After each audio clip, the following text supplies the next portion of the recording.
PEP Radio is a part of the Pennsylvania Equality Project that plays music, news, and weather, actively advocating for the LGBTQ+ and disabled since 2024. PEP Radio, available on Live 365, Roku, Alexa, and at paequality.com. Here at Gay SA Radio, we're very happy to welcome the Othering podcast to our airwaves. Catch the show every Thursday at noon CAT, bringing fresh voices and compelling conversations straight to you. Head over to gsaradio.stream to find out how you can tune in and become part of our family. Don't miss it, only on Gay SA Radio, where you are family. One man and one woman join forces to rid the world What are you doing? of inequality and fascism. Seriously? I'm trying I'm trying to do a promo here. For whom? What are you doing? Welcome to the Othering Podcast with Mike and Dory.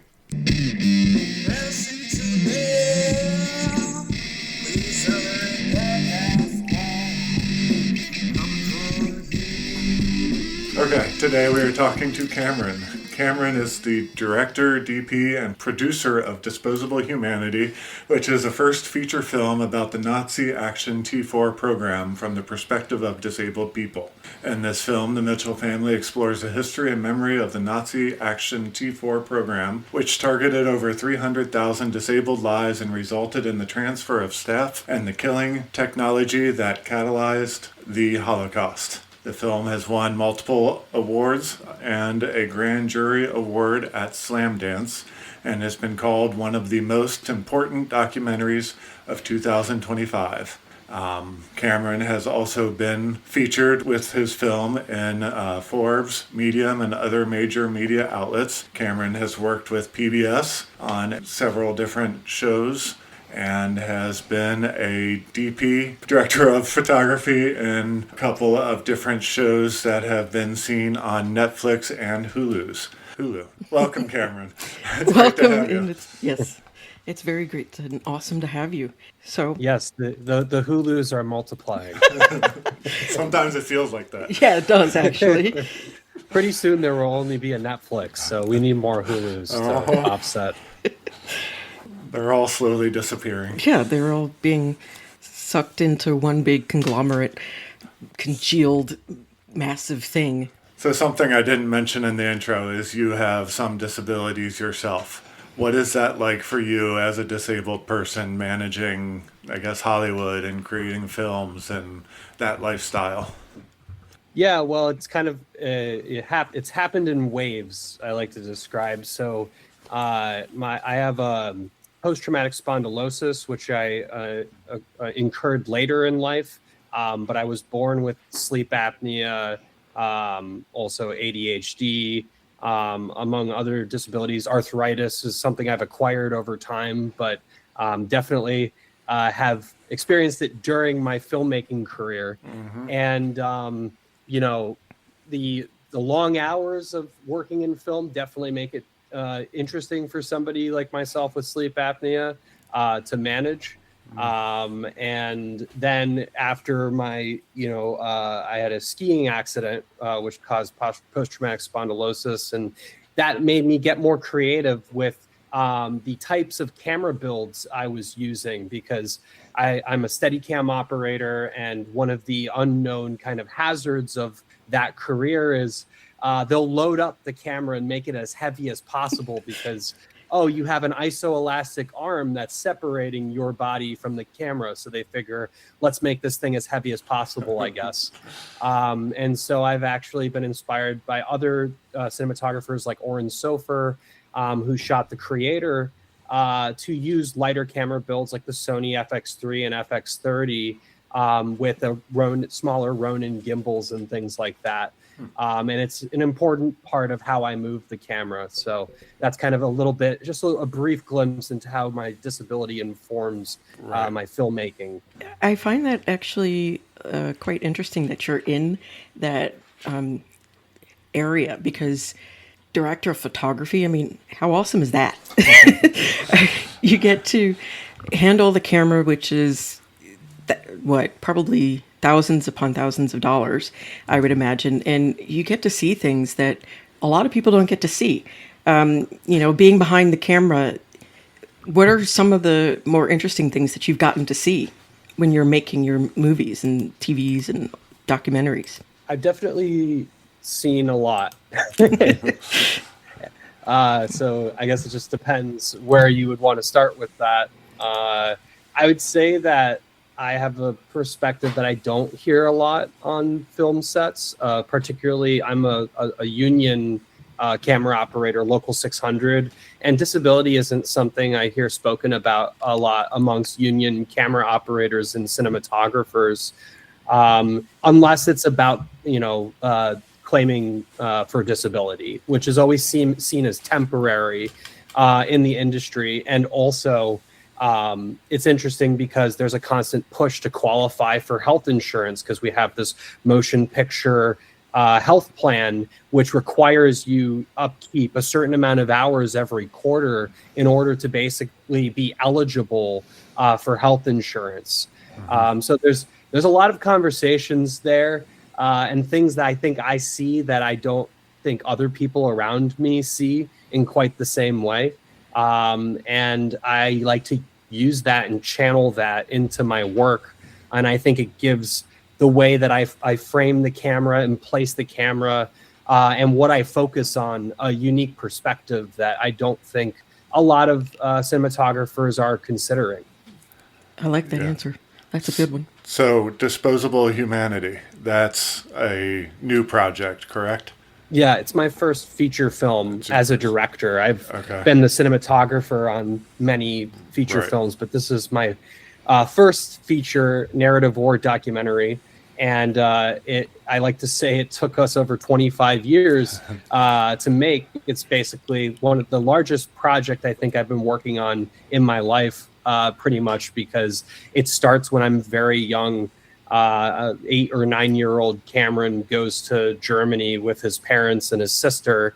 And my folks are disability studies professors. So they're always taking Emma and I, that's my sister, along with them to, Society for Disability Studies conferences around the world and on various small documentary sets that they started to conduct as a part of their academic research and things like that. And so they're presenting on the history of American eugenics in Germany in the 90s. And then someone in the audience stands up and says, they did that too here in Germany, actually. Did you guys know about this? And my parents were like, no, we haven't heard about this. Imagine, disability studies professors that were presenting very thoroughly on eugenics in America, not hearing about the Nazi Aktion T4 program. I think that's, that concept, that idea is what's made it stay with me for so long. Yep. Imagine, one of the greatest historical atrocities, mass murders in the human history, and disabled people are oddly missing from that conversation. And yet when you find out that they were the first to be killed in the Nazi regime and then the last to be remembered, with the opening of the T4 Memorial in Berlin in 2014, they're the last victim group to be memorialized. It really puts into perspective, I think, how much of a struggle there is to get disability centered in history, let alone society. So I think I say, why not start with history first? Let's start with what's already happened that we haven't reckoned with. And then we can start to maybe center disability justice in our everyday lives. Because once you see my family go to Auschwitz, go to these 6 T4 memorials, and to not have accessibility on the trains getting there, and disability is kind of an afterthought. Even at the T4 sites, when we arrive, they're thought of as cautionary tales to medical doctors. When we get there in, I think, 1998 to Bernburg, where the memorial director comes out and tells us that the exhibit isn't made for accessible for disabled people. and that we wouldn't be able to get down into the basement of Bernburg safely to experience the exhibit.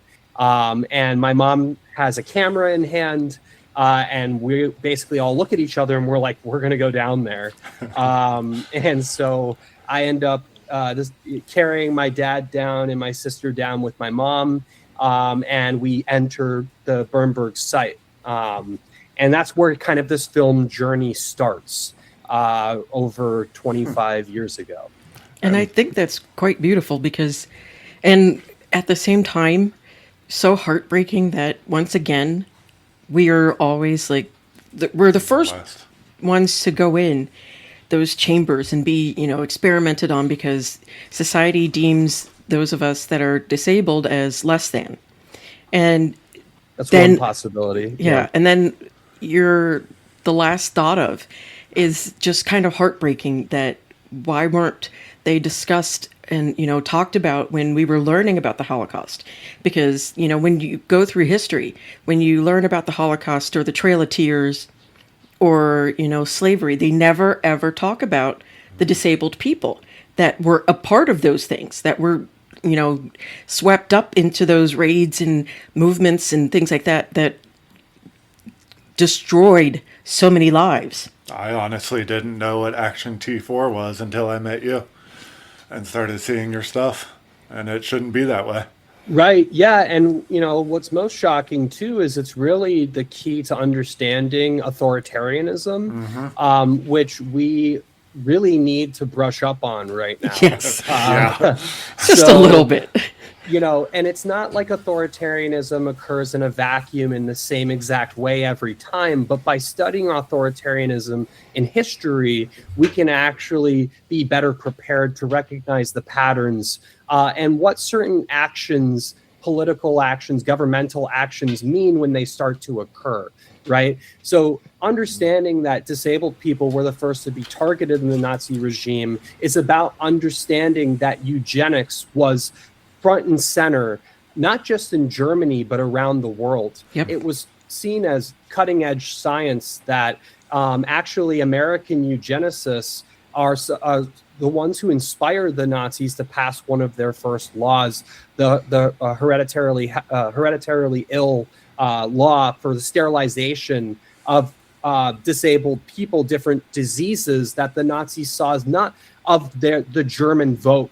They look at the body, the German people, that's what Volk means, as this one body that you could amputate an infected limb from, basically. And so this kind of mentality, the way that eugenicists, Hitler taps eugenicists and help the German people basically lead from one step to the next to see that this is the goal. Like, it enables them to target German citizens, German nationals. So disability is actually really the key to how the Nazis turn the enemy inwards and then export them out to Poland, to the Polish nowhere. Yep. So it's really, there's many components of this that you can understand that can empower you actually, not just to recognize the patterns, but also how to fight authoritarianism.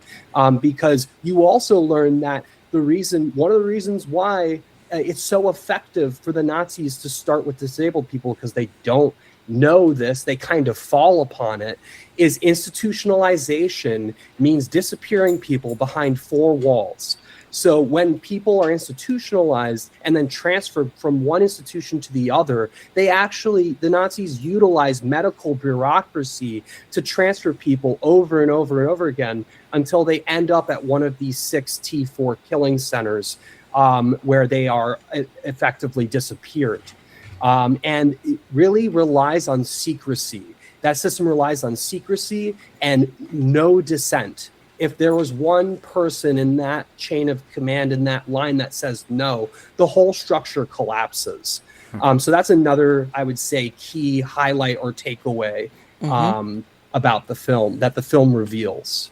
And it's kind of frightening that nobody saw this in that chain of command as they were moving them along and said, no, Right. There are families that the Nazis anticipate that families will look for loved ones. That's why transferring them amongst several institutions to make the kind of trail confusing is important.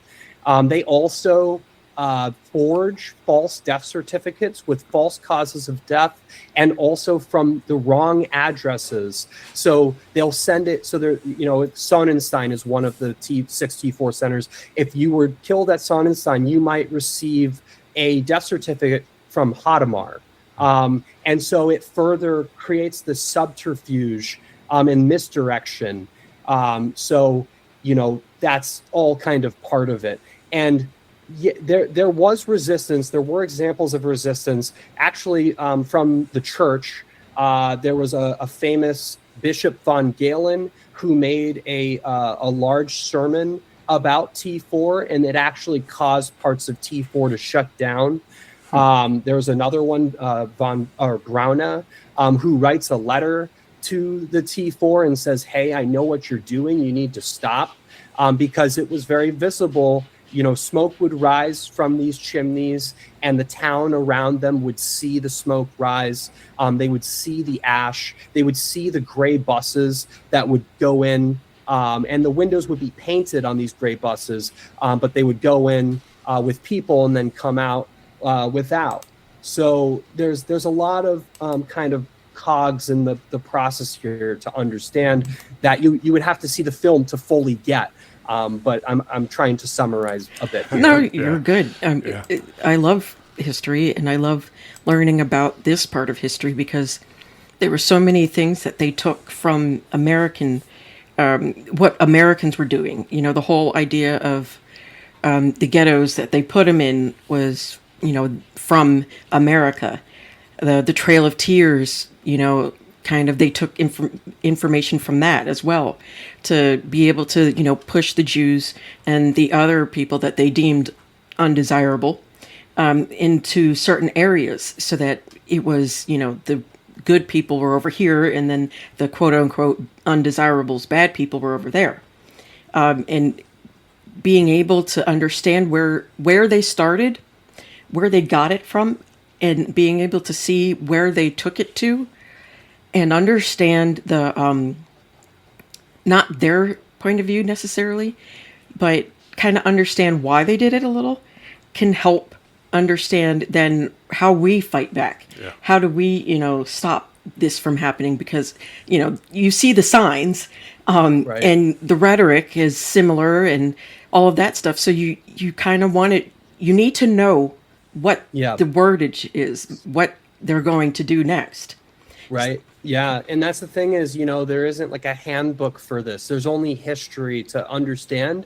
And they're kind of developing and getting wind of things as they happen. So like the Trail of Tears, for instance, long death marches were a part of the Trail of Tears. And the Nazis actually start with trying any form of killing method that they can imagine in Fort 7, which is a military fort in Poznan, Poland. It's in the middle of it's kind of close to a town, but it's next to a forest as well. And they used death stairs, like making people march up and down stairs with incredible weights on, throwing grenades into pits, all of these different firing lines, which are expensive because of the bullets, if you could imagine such a terminology or thought process. And they all kind of fall when they empty out a armory at the Fort 7, and then they seal the doors with clay and pump carbon monoxide into it from a vehicle. And once that they do this, and the first people that are killed in this first gas chamber, which no one's ever heard of, which is why we feature it on the poster for the film, is that they discover this gassing technology. And then Himmler gets word of this, one of Hitler's right-hand men, from the T4 staff, that these killings are very effective. And that's when they decide, actually, at the Wannsee conference, which is the original decision, the original thought is deportation to Madagascar, that they were going to deport the Jews to Madagascar. But when they are presenting what will become to be known as that final solution, they presented alongside deportation to Madagascar, and it's decided that they will use the final solution. So it's a process, but ultimately what you see is that the death camps that are formed after T4 is shut down, it only runs for about 1 year, 1940 to 1941, is these death camps are in Poland. Sobibor, Treblinka, Auschwitz, they are in rural areas, not next to towns, not next to where anyone lives, because they learn from the T4 centers to do this. And then not only that, but then they take the crematoria ovens from the T4 centers and transfer them to the death camps. So it's this perpetrator learning that occurs. But ultimately, the things that tell you what they want to do is that they need a place to send people that is out of sight, out of mind, also possibly out of country. Yep. And, my uncle, who's a historian, Timothy Snyder, he calls it, for instance, using a land war, and in referencing the pogrom of 1938, and, what eventually led to Kristallnacht. And, it's all about exportation, right? Exportation of violence. But ultimately too, it does become about knocking on people's doors in Germany, and shooting them in the streets and killing them in the streets. They say that from every town in Germany, a person was killed, a disabled person was killed. So just really important context to understand in that process. Yeah. Did you, and this is kind of irrelevant, but did you write the movie as well? Yeah, I wrote it with my dad. Okay. And, really writing the film was about sitting down and thinking about the experts that we had access to. So we had Robert Lifton, who wrote this book, The Nazi Doctors, famous lawyer or political scientist, sociologist, really, first and foremost, who interviews as many Nazi doctors as he can after World War II and sits in their houses with them, and tries to understand why they would do such a thing. And so, he comes up with the theory of doubling, for instance, which, has been influential in Holocaust studies. This idea that you could have a normal, quote unquote, life with a wife and children, and then you could have your moonlight kind of career as a Nazi killing doctor, and a separation between. That for a while was a prevailing theory until I think we arrived at the idea that actually anybody is, quote unquote, capable of evil. Yeah. Because the Nazis would offer pay promotions. They would offer advancement in careers. Junior physicians would become senior physicians. They would be their pay would be doubled and tripled. They'd be offered extra rations of schnapps on the job. These are things that kind of grease the wheels of this mass killing. Not to mention, sometimes they were also threatened. Their families were also threatened.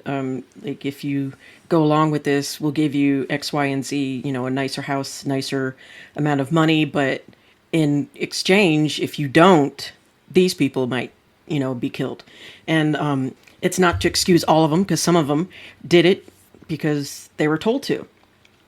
Mm-hmm. And that was just the simple thing. Like, there was a study done where people were told, if somebody gets the wrong answer, you're supposed to electrocute them. And the more wrong answers that you get, the higher up you're supposed to go. And people would do this, and they weren't actually electrocuting the person, but it was fake. And talking about the Milgram experiments on obedience. Yeah. And exactly. And all of them said, you told me to do it. And none of them sat and thought, but I'm torturing somebody. This is wrong. They just immediately said, oh, well, you told me to do it. I must do it. Mm-hmm. And, that's also part of something that we have to kind of think about, because growing up, especially with religions, you're taught to obey. You're not taught to ask and question. So when somebody tells you to do certain things, you're going to do it because that's what you're told to do. Yep. And right. And there's also the Stanford prison experiment, right, where half of the participants dressed up as guards and half the participants dressed up as prisoners. And then, really, it's these are all iterations of studies on othering, which is, a very appropriate conversation for this podcast, what with it being titled that. And I imagine some of what this revolves around. Yep.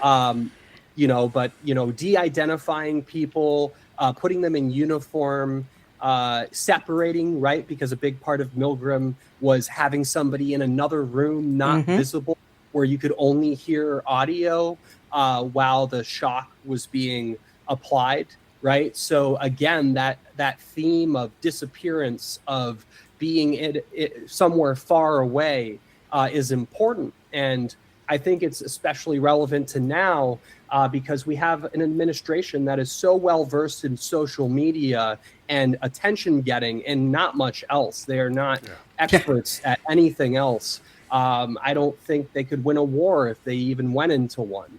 The lack of expertise there in general, even for, high ranking as they are, they're, and a majority of them are farmed from Fox News, so we're really talking about unqualified leaders here, quote unquote.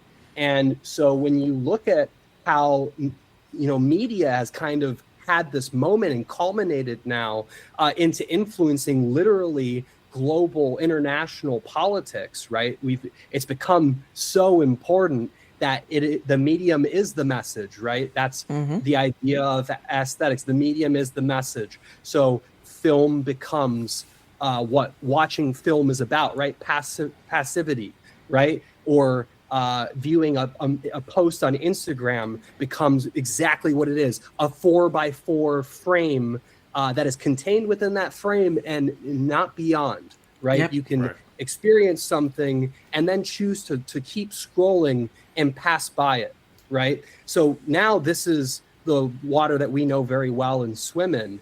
And it's so interesting to have an administration so versed in this and yet so not versed in everything else. And one would think that disappearing someone or anything in the 21st century right now would be the next to impossible feat to achieve, right?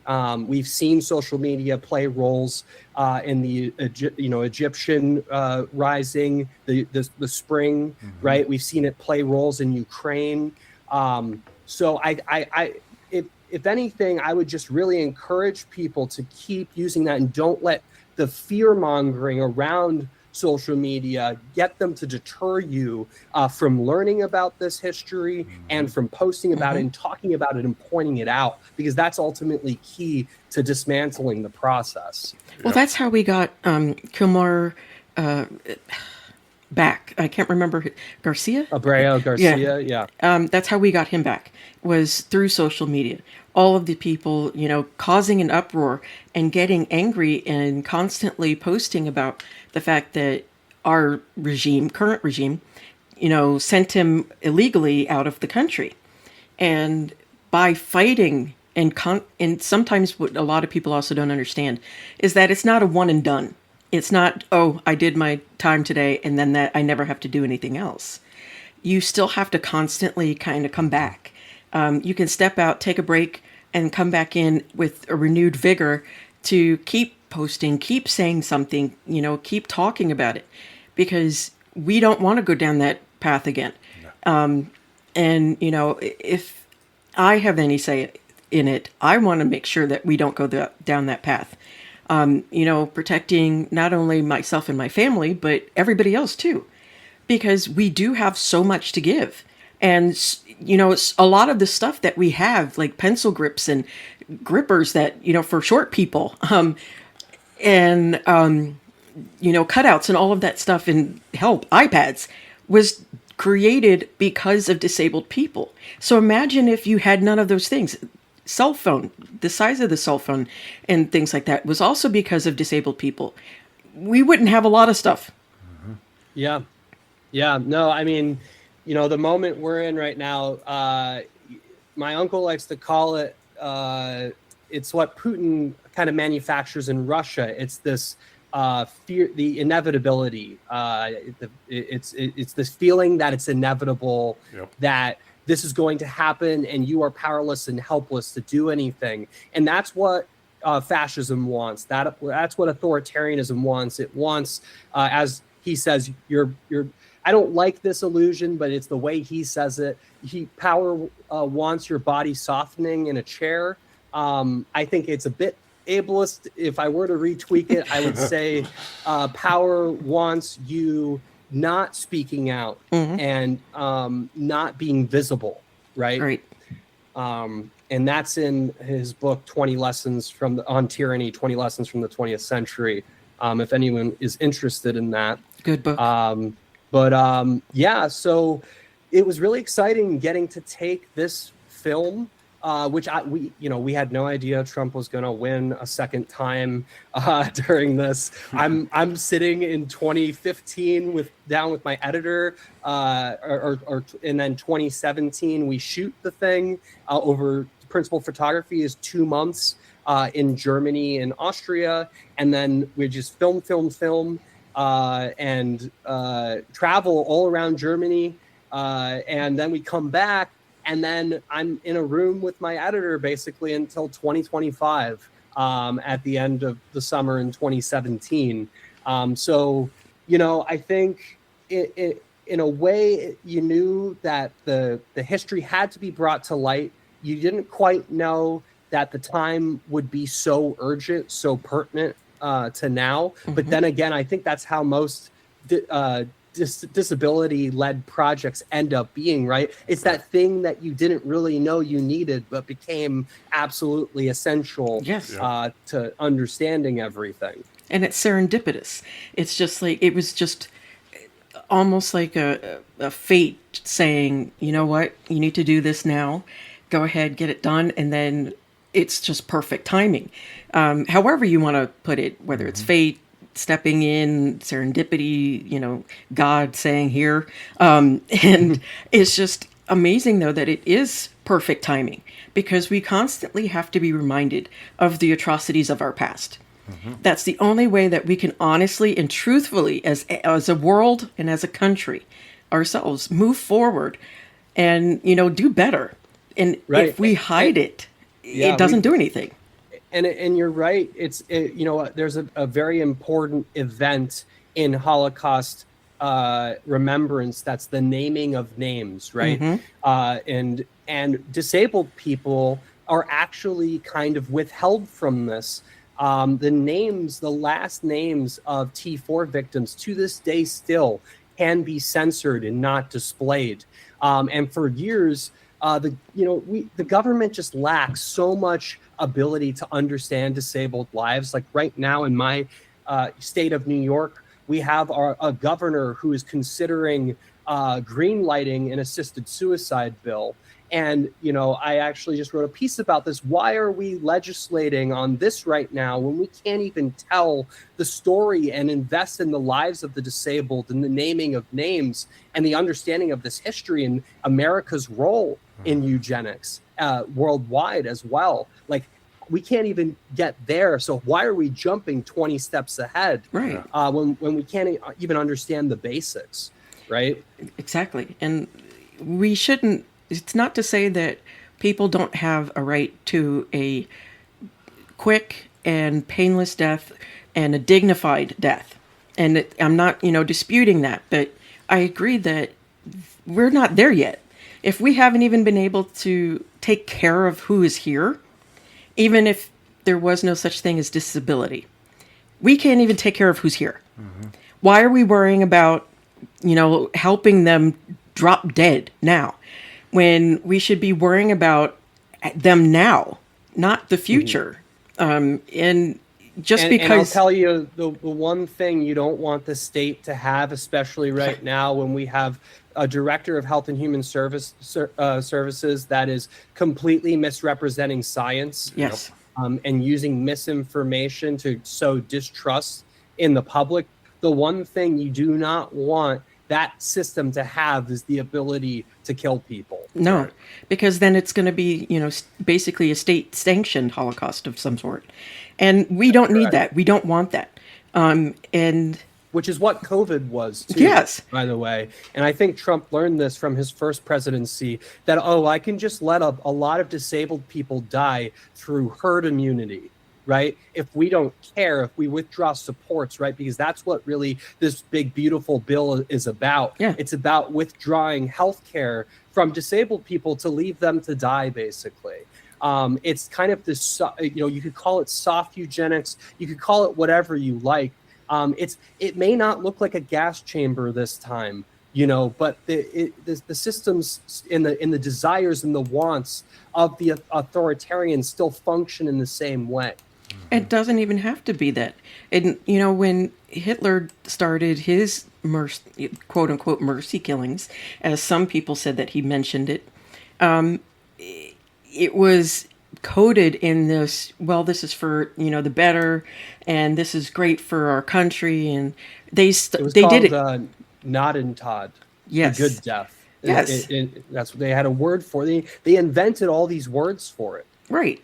To make it palatable and see, we're doing good. We're helping them instead of actually helping them by creating the systems that would take care of them and let them thrive.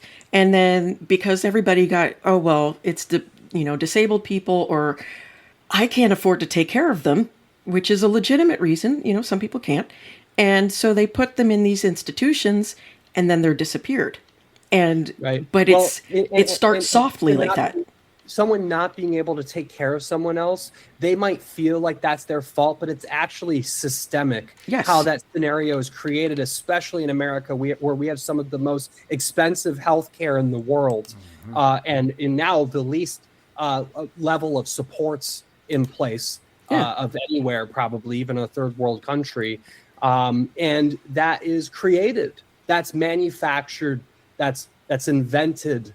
It is not any one person's responsibility, but you have to understand how what this soft eugenics looks like, right? Mm-hmm. What these desires mean when we curtail Medicaid and Medicare, when we pull things back, when we blame Black women and autistic people for the burdens, quote unquote, of society. It's all propaganda, actually. So it's creating a scapegoat that you can lay all of your problems onto, so you don't have to deal with them, right? Mm-hmm.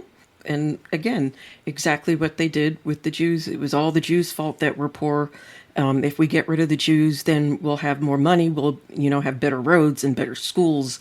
And it was all of that same rhetoric of, if we just get rid of, in our case right now, the immigrants, will have better roads and better schools and better jobs that are waiting for you, not realizing that they can't have all the jobs and all the homes. And, a lot of, thank God, a lot of what is wrong with the administration, though, is their messaging. As savvy as they are with social media, their messages are so damn convoluted and constructed in a way that's not only condescending in some cases, but also contradictory. It's like Schrodinger's immigrant has all of the houses and jobs, and yet is taking up all of the resources for, Medicaid and Medicare and, SNAP. You can't do both. That's not possible. And, let alone the idea that disabled people actually create jobs, that home health care is a massive employer of Americans. These are the things that aren't talked about because this was a problem before this current administration. First of all, this is something that the Republican Party has been building up for years and years and years. And you're just not going to get to the heart of it until you literally go back to World War II and you say, wow, this entire process was started by targeting disabled people, that they literally started killing them first, that there were trailers, short films ran in theaters, like films that we show in the film, like Herb Crank, where they would portray disabled people from low angles with uplighting and say things like many crazy people reach a high age. And when you know that these films are being made in the 1930s, when the Weimar Republic was literally the shining star of disabled healthcare in the 1920s, that's how quickly it can all unravel from best to literally worst mass human atrocity, mass killing event in human history. Yeah. Right? That's how fragile our protection and care of the disabled is. It can all fall apart in an instant. Yep. And the moment you start to see this speak, it has to be challenged, and it has to be called for what it is, right? It is eugenics. It is ableism. It is racism. It is systemic racism and ableism. We have to be able to say these things, to be able to name and label them. And when we say racism, it's not just whites against blacks, because it's also racism when speaking about Jewish people. I know that a lot of times especially nowadays, if you mention racism, everybody imagines a black person. And that is racism, but it's also the Christians against Jews. I find it ironic at how, the Christians, specifically the Christian nationalists, are talking about it, how they're the greatest defender of Judaism in the world, and yet it was them that sat on their thumbs and did nothing. It was the Muslims that came forward, the atheists that came forward and hid the Jews and helped them escape. Whereas a lot of the Christians and such just did nothing. The Pope at that time said nothing. And, so it's kind of funny that they're like, well, we're the best hope that they have. And it all this all comes down to the hatred of other. Mm-hmm. There's so much that we could have in this country, and I'm going to say it till I turn blue in the face, because of their hatred for people who look like me, because of their hatred of other religions. They would rather have absolutely nothing than allow somebody like me to have just a teeny weeny bit. And it doesn't make sense at all. Right. Well, this is immigration policy is really another form of shaping the national body for what you say that you would like your country to look like. Right. So when Trump recently said at a rally, why do we import so many people from, and he said it himself again, shithole countries, why can't we have a few more from Denmark or Sweden? And so he's literally out there stating the white supremacist agenda. Make no mistake about it. The only thing we get from that we can derive from that, is he is not ashamed about it. He's stating it out in the open and publicly, and we have to name that for what it is. And there's a reason why none of the people from Denmark, Finland, Sweden, England necessarily want to come and live here in this third world shithole country that we have created, is because they get free health care. That's a huge one right there. They have guaranteed, some of the countries have guaranteed income. We ain't got that here. They get, anywhere from 6 months to 2 years off for a family member to take care of them, or a new baby, or, adoption, both sexes, males and females. We ain't got that here. They don't have the problem of billionaires overriding everyone else. They don't have income inequality the way that we do here. So why in the hell would anybody in their right mind want to even fucking step foot in this country when they can have their cake and eat it too in their own country? Mm-hmm. Absolutely. I mean, I wouldn't want to leave, to come here. Yeah. America was supposed to be this place of the American dream, right? That's what this image of America was built up to be in our minds. And even if that was nonsense from the beginning, it really is nonsense now. Yeah.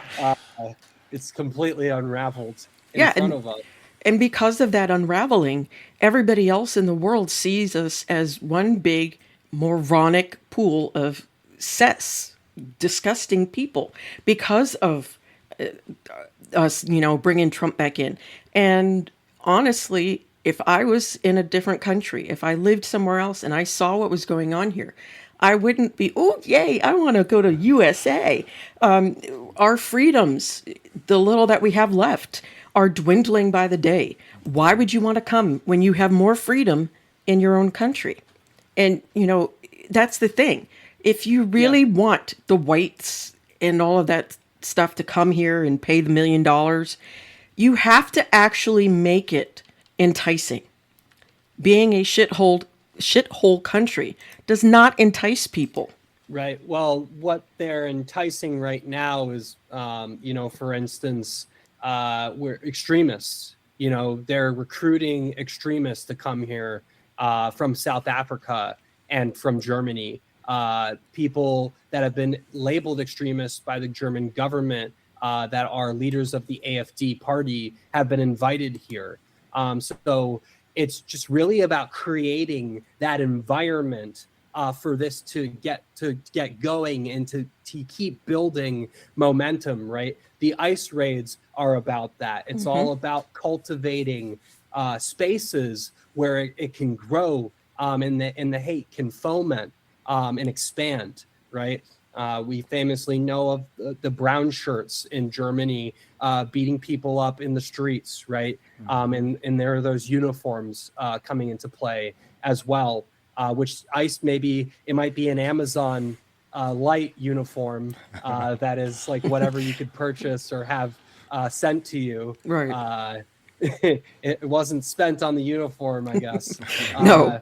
But that's very much a part of that. Understanding that is uniforming and de-identifying people and creating an othering and us and that versus them, and that these people are not of our country, even though we are a country of immigrants. We are made entirely of immigrants. There was not, other than Native Americans, was not a single person here before that did not come to this country.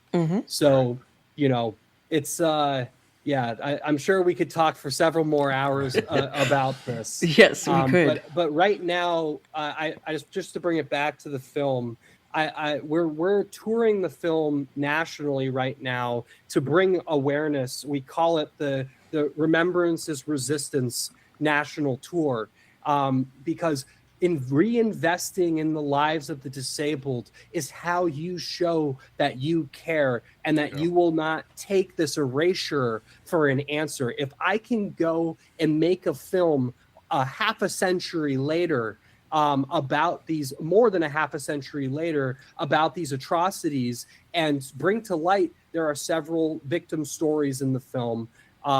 If I can do that, I can decide to reinvest in the lives of the disabled.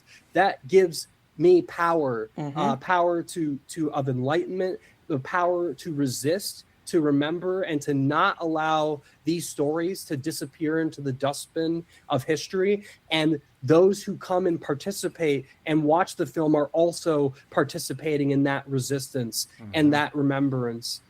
So we are very forward about that. And inviting everyone to our next upcoming screenings.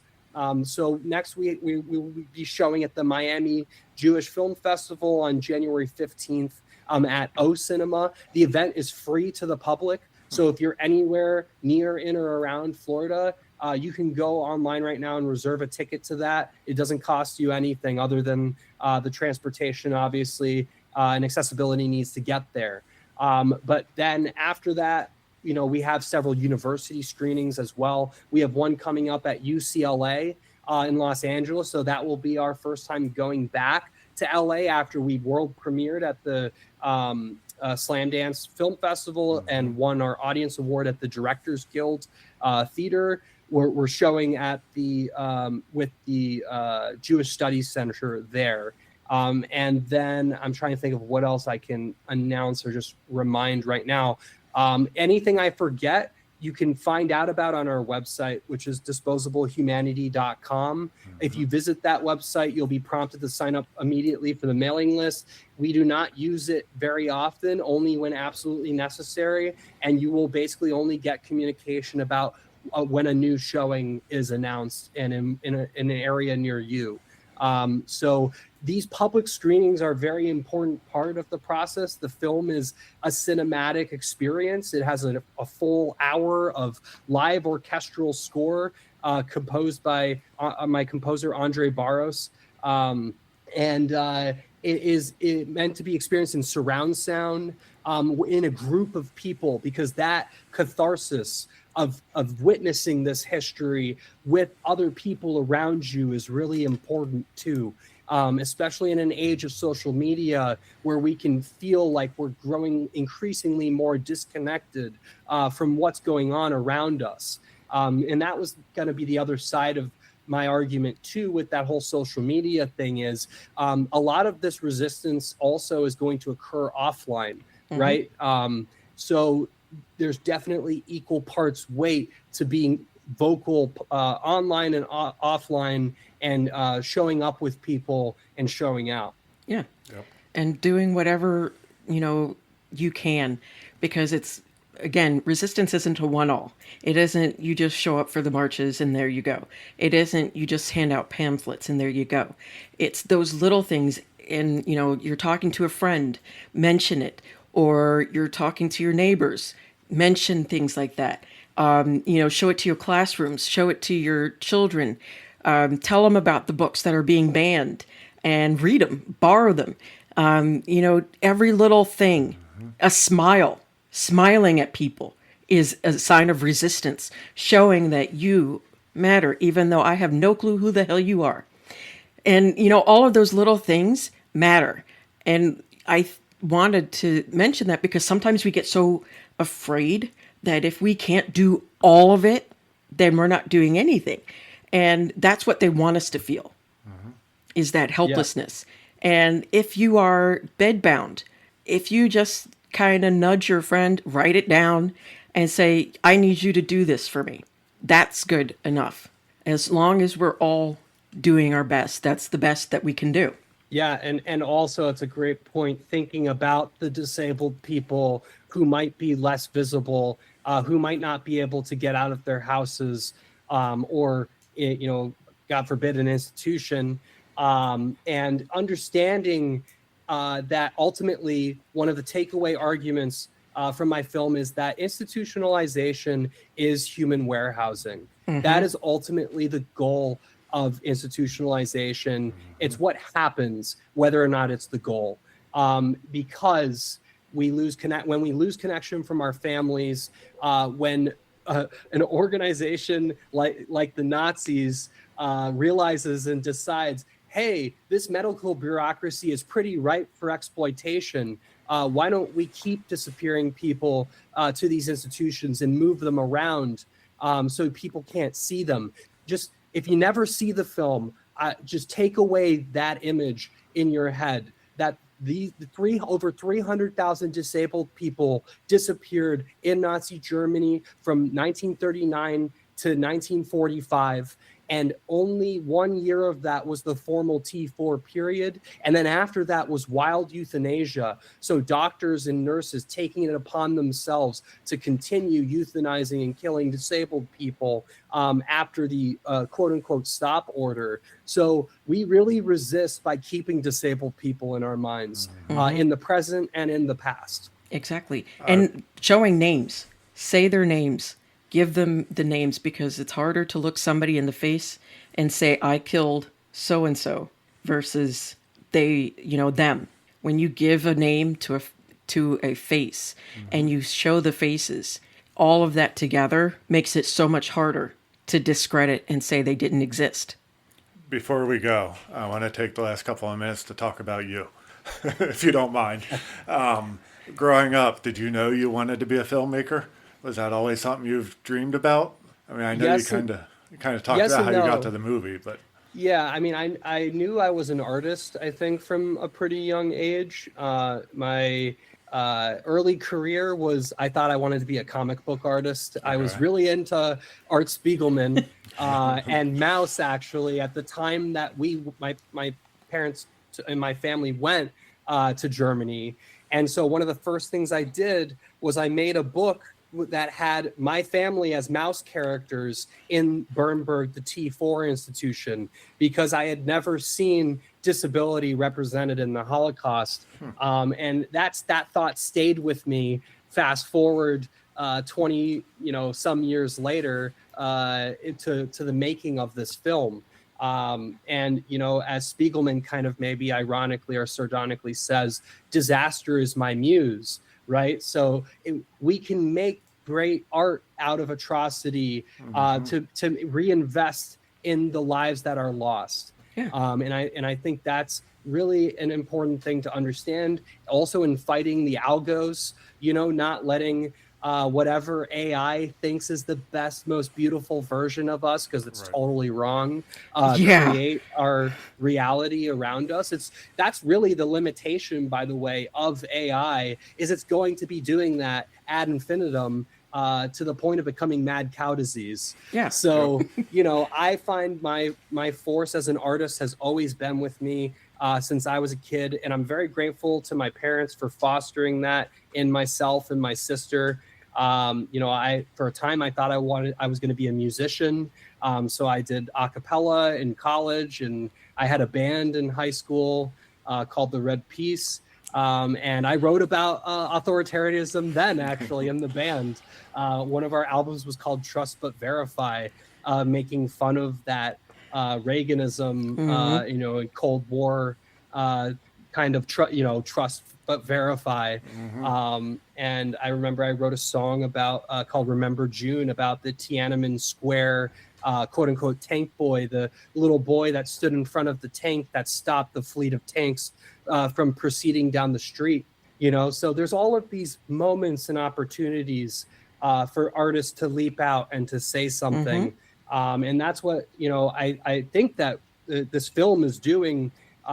It's now been called one of the most important documentaries of 2025.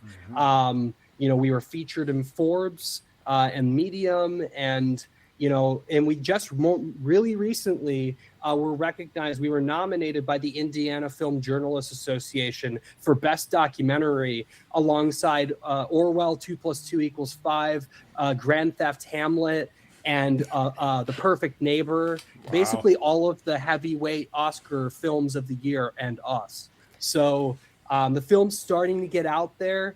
So, if you've made it this far in the episode, I probably should have said this up front, but turn to a friend and tell them about it and say, let's go sign up and go to a next screening, or join us on Instagram where we're most active, and profiling the current administration. It just never ends. That artist in me, it's always been there. And I've always wanted to focus that art on something that will change our minds, that will change our perspective of the world in some way. How do you feel today, knowing that what you've made is succeeding and is changing people and making a difference? And that's got to be a wonderful feeling, and it's got to really help heal you as well. Yeah, I mean, I don't know if I needed any healing, but it definitely, it's really wonderful when we get a very deep personal response from somebody who's seen the film.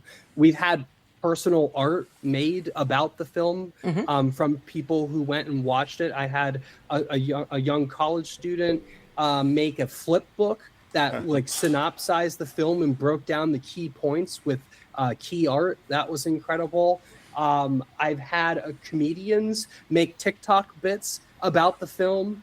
Those are actually the things that mean the most to me, because it means my art is helping other artists in generating and making their art, which is, I feel like, art in its highest form, right? When it can inspire somebody else. And that is the best kind of art, the type of art that they want to steal and, hide away, because you're generating even more resistance by generating more art. They always say art is a form of resistance. And it is, because sometimes you can hide hidden messages, actual hidden messages, not, Dan Brown hidden messages. And you can hide just the beauty of them. Kind of invokes something. And when you can feel anything, whether it's hatred or, anger or sadness, that's when you get in touch with your feelings. And when you do that, you can have empathy for other people. And that's the beauty of art. And I hope that when you win an Oscar... It's a far cry, right, from the Pilgrims and Indians perception of history that we were taught in elementary school and high school, right? Oh, yes. When you learn that, no, history is actually supposed to piss you off. Yep, it is. When it's done right, when it's told accurately. Yeah, it's not supposed to be this, happy-go-lucky thing. Of course it isn't. There's human, people in there and thoughts and feelings. It can't possibly be, oh, look, new people, come on, let's have some fun. We'll share some popcorn and, go, tiptoeing through the tulips type of thing. You're going to have clashes because people are people and people think differently than each other. And that's what makes us beautiful and sad and angry and everything. And, Thank you so much for joining us. Unfortunately, we do have to start wrapping it up. Yes. I would love to thank you talk for to you your so work. I mean, this definitely needs to get out there. I don't think Aktion T4 is talked about enough. No, it's not. People need to know this. So, listeners, please go check out disposablehumanity.com. And thank you. Yes, thank you so much. And just... you guys need to follow it. You need to watch it, and let's get him an Oscar so that he can come back and say he won an Oscar because of us. So you kind of said it already, but do you want to remind people how to find you in the film? Yeah, sure. At Disposable Humanity is our handle on Instagram, and I believe Facebook is Disposable Humanity Film, facebook.com/Disposable Humanity Film. We're on Blue Sky as well. And that's about, and I'm on Substack at Cameron Makes Movies, which is also my Instagram handle. So those are a lot of places to engage me and the film and talk about it and see our updates as we progress along the festival circuit. The film is still without a distributor.